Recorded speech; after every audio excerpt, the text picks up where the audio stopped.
I'm Teresa. I live in Indiana with my husband and our 3 children and a couple dogs. After my diagnosis of severe asthma, it was difficult to find a sense of control. Now that I'm on Tezspire, I have fewer asthma attacks, better breathing, and better control of my asthma. Tezspire, tezepelumab echo, is an add-on maintenance treatment for people aged 12 and older with severe asthma. Tezspire is not a rescue medication. I was first diagnosed with asthma when I was 8 years old, and at the time it was just mild exercise-induced. I played a lot of sports. When I got to my teenage years, I started having some more issues with my asthma, and which ultimately led to me having to stop doing sports because it just became too difficult.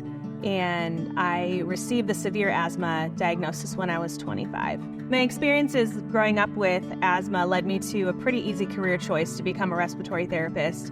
And it was a few years after that when I got that first diagnosis of having severe asthma. And it was kind of a shock to me because I think I was in denial of how bad my asthma really was at the time.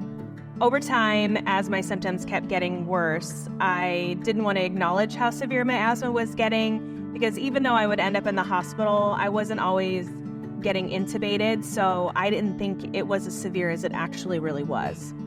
A few years ago, my family and I moved from coastal California to the middle of Indiana in the Midwest, and so naturally learning an entirely new set of asthma triggers was pretty intimidating to me. I had to relearn, what would set my asthma off and what wouldn't, and trying to figure all of that out was a lot to deal with.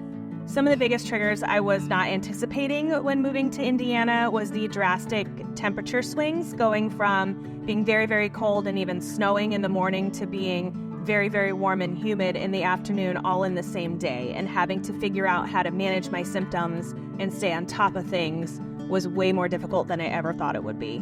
My asthma triggers include weather changes, dust, and strong scents, but the number one trigger for me is smoke of any kind, especially from cigarettes. I always needed to be conscious of my environment, which gets even more difficult when you're talking about things like wildfires that you just can't avoid. As my kids became older and more active, it wasn't as easy to chase them around the park like parents normally do with their kids. It was a real bummer, and if I wasn't breathing well or I was feeling sick, my husband would have to step in. And if my husband wasn't available, I'd have to rely on my family to help watch my kids since I needed to go to the doctor. A few years ago, my family and I purchased a large building in Indiana. It was a former Freemason temple, and we purchased it with the intent of renovating it and living inside, which of course will come with its own set of unique challenges for somebody who has severe asthma like myself.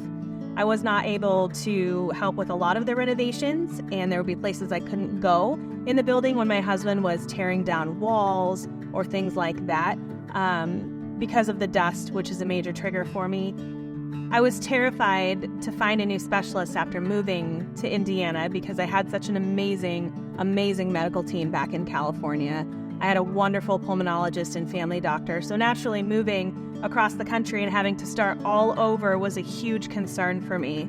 I was very fortunate to find a pulmonologist that I absolutely adore, along with a primary medical family doctor, because my specific asthma is very unique as I do not present like a typical asthmatic, so it was very important to me to find a team that would understand and also communicate with each other.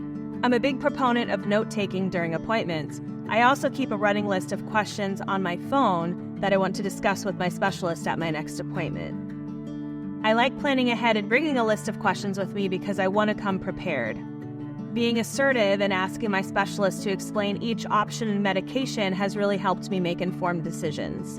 As a respiratory therapist and someone with severe asthma, I was always keeping up with the latest medical journals, waiting for something to come down the pipeline that could possibly help me. Through the asthma advocacy world, I met and became very good friends with a few people, so I would learn about clinical trials for severe asthma through them. I was happy for them when they started on some of these other biologics, but I just never qualified. When I first read about Tezspire from the clinical trials, I immediately texted my family doctor, who is a friend of ours. He encouraged me to look into Tezspire and keep up with the clinical trials and the data. I also got my pulmonologist involved.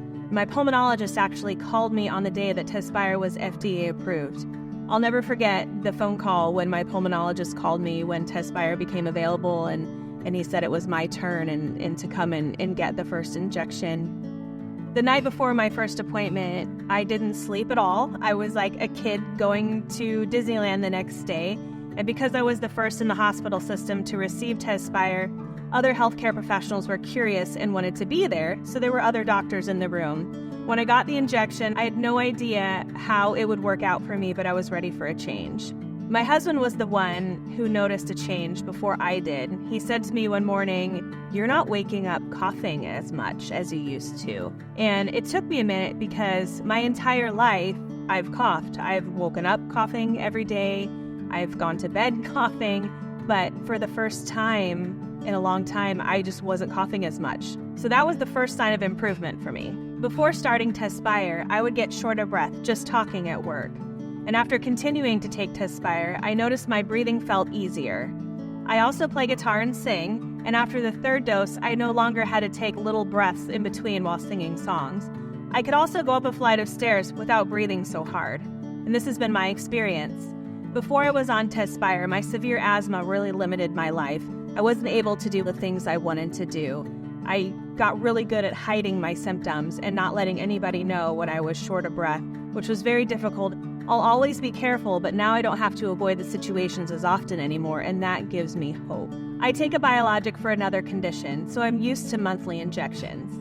Adding the pre-filled pen was so convenient. I would get a text alert when it was sent to my house, so then I knew it was time for my next dose. I just take it out of the fridge an hour before I'm ready to use it, and then I just give myself the injection. It's convenient having the option to do it at home. I'm able to get back to being more active and doing things with my kids. My family just booked our vacation for this year, and I'm so excited. Don't take Tezspire if you're allergic to it. Allergic reactions may occur and can be serious. Rash or eye allergy can happen.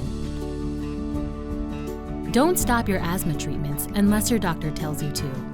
Tell your doctor if you have a parasitic infection or your asthma worsens. Sore throat, joint, and back pain may occur. Avoid live vaccines. Individual results may vary. Talk to your asthma specialist about how Tezspire can help.